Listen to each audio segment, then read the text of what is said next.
मी आत्ता सांगतोय, सत्ता असो नसो, वर नाही, खाली नाही, आजूबाजूला नाही, कुठेही नाही, उभं केलं की फोडून टाकणार. मला स्वतःला मुख्यमंत्री करा म्हणून किती लाचारी करायची. जे पचत नाहीत असे कोणते तरी उत्तर द्यायची आणि त्याच्या त्या सगळ्या भानगडीमध्ये या सगळ्या निवडणुका घ्यायच्या आणि मग सत्तेमध्ये आल्यानंतर वेडवाकडं कसंही वागायचं. जे मी त्या दिवशी तुम्हाला सांगितलं असं, या सगळ्या राज्यांवरती, ह्या सगळ्या शहरांवरती त्यांचा सगळ्यांचा डोळा आहे. बाकीचे सगळे तर गेलेच आहेत घरंगळत. बे किती आपण आपला सगळा स्वाभिमान किती घाण टाकायचा, याला काही मर्यादा. पण त्याचा GR देखील आलाय आणि हे एकनाथ शिंदेचं खातं. काय करतायत हे जर ऐकाल ना, नाही तुमची तळपायाची आग मस्तकात गेली तर सांगा मला. नरेंद्र मोदींच्या 75व्या वाढदिवसानिमित्त टुरिझम डिपार्टमेंट महाराष्ट्रामध्ये काही टुरिझमचे स्पॉट काढतायत आणि त्याची केंद्र, काय त्याचं नाव काय दिलंय, नमो केंद्र, नमो टुरिझम सेंटर्स. ही नमो टुरिझम सेंटर्स कुठे काढतायत? शिवनेरीवर, रायगडावर, राजगडावर. जिथे फक्त आमच्या महाराजांचं नाव असलं पाहिजे, इथे हे टुरिझमचे आता सेंटर्स काढायला निघालेत. मी आत्ता सांगतोय, सत्ता असो नसो, वर नाही, खाली नाही, आजूबाजूला नाही, कुठेही नाही,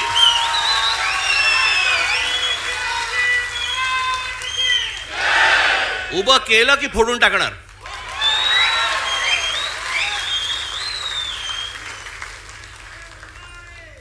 मला स्वतःला मुख्यमंत्री करा म्हणून किती लाचारी करायची.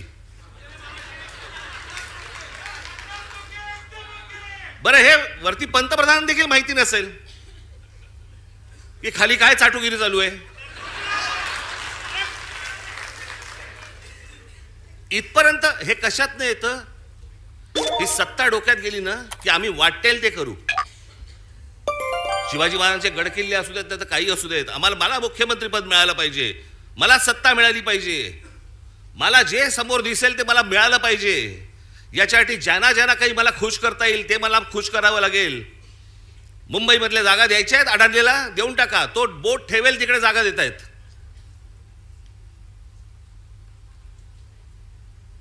हे सगळं येतं सत्तेतून, सत्ता येते याच्यातून. म्हणून तुम्हाला बारीक लक्ष ठेवायला लागणार आहे. आणि याच्यासाठी म्हणून तो आपला उद्याचा 1 तारखेचा आपण मोर्चा काढतो.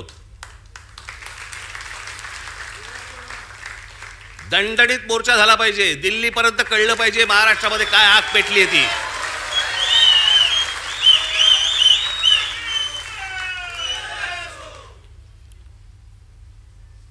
शिवाजी पार्क सारखी ती परिस्थिती नाहीये तिकडची. त्याच्यामुळे तिकडे बसेस किती तिकडे जाऊ शकतात वगैरे मला माहिती नाहीये. पण तुम्हाला, माझ्या खास करून माझ्या महाराष्ट्र सैनिकांना, मी आज हे आमचे चॅनलचे सगळे बांधव भगिनी आले, त्यांच्या मार्फत मी माझ्या सर्व महाराष्ट्रातल्या सर्व मतदारांना, माझ्या महाराष्ट्र सैनिकांना, सर्वांना मी सांगतोय की या मोर्चात सामील व्हा.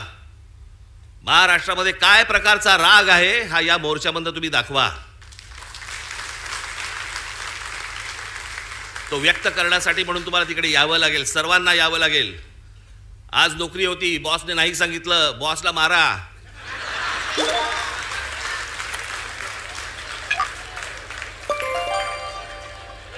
शनिवार पुरता 1 मत त्याच्या गालावर द्या. आणि मला असं वाटतं तुमचा बॉस पण मतदारच असेल, त्यालाही घेऊन या. पण हे जे चाललंय हे या महाराष्ट्रातल्या, या देशातल्या प्रामाणिक मतदाराचा अपमान सुरू आहे. तो मतदार